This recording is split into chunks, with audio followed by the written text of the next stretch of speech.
My name is Ashley, and today I'll be talking about the novel Kindred by Octavia Butler.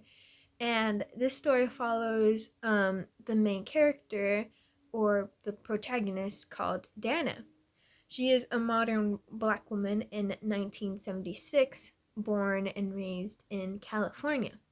And in this story, we talk about how she is pulled back in time to Maryland. She finds herself saving the life of Rufus Wayland, who is a white slaveholder and also a direct ancestor of Dana. To ensure her own existence in the future, Dana must endure the horrors of slavery and navigate a complex, dangerous relationship with Rufus. Ultimately, the story explores the physical and psychological toll of surviving a system designed to dehumanize mainly Black people. For the author's claim, the Butler argues that the systematic oppression is a parasite that eventually consumes both the oppressed and the oppressor. This focuses on how Rufus isn't born a monster, but the system of slavery teaches him to be one. The evidence for this talks about how Dana starts to get used to the plantation. This is the scariest part of the book, that a modern Black woman can be broken by the environment. The key point of this book is that it's not just a theme of power, it's a specific argument that no one escapes a corrupt system with their humanity fully intact. The epilogue, where she explains the loss of her arm, or the section in the fight where Dana says, "I'm beginning to look like a slave. I'm beginning to think like one." The context for this explains that Dana says this after being on the plantation for several weeks, realizing her modern education can't protect her from the psychological reality of slavery. This passage is vital because it proves my argument: the environment is stronger than the individual. Today, I wrote a short poem about this, my own experience, and the book. The blood in my veins is a map of the world and the past, of the chains that were broken and the shadows that last. We look like that the history is like it's far, far away, but the scars on the spirit still pulse here today. If I were pulled back, would I stand? Would I bend, or would I just break at the beginning of the end? That is all.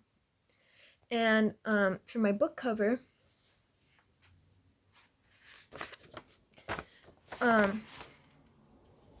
it's a little backwards, but I focused on the argument that history is a physical weight that Dana cannot simply leave behind. I used the metaphor of the hourglass to show how time is literally draining from the present life into a past that is designed to trap her. At the center neck of the glass, I drew shackles right here. Right? Yeah. Oh no, this is the shackle. Sorry, it's like a little backwards from my screen. But this is the shackle, and that morphed into double helix the DNA strand. This visually represents the core argument. Dana is tethered to the Wayland plantation, not just by a supernatural force, but by her own ancestry. The quote I embedded here: "I lost an arm on my last trip home, my left arm," serves as the final proof of this argument. It reminds the viewer that the system of the past is so powerful that even a survivor like Dana cannot return to the modern world whole. And so for my recommendation, I highly recommend Kindred for anyone interested in how systematic power functions. While many books treat history as a series of dates, Octavia Butler makes it feel visceral and immediate. She forces the reader to move past the simple judgment of characters as good or bad, and instead look at how a corrupt environment can twist even the most basic human instincts for survival.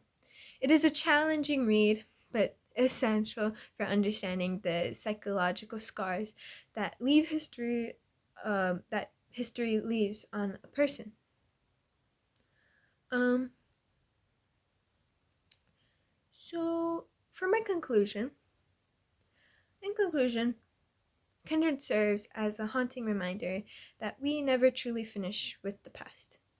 Dana's journey shows us that survival often comes at a deep personal cost, and that the structures of power from centuries ago still inform our identities today. And yeah, thank you for your time and for listening to my presentation. Bye!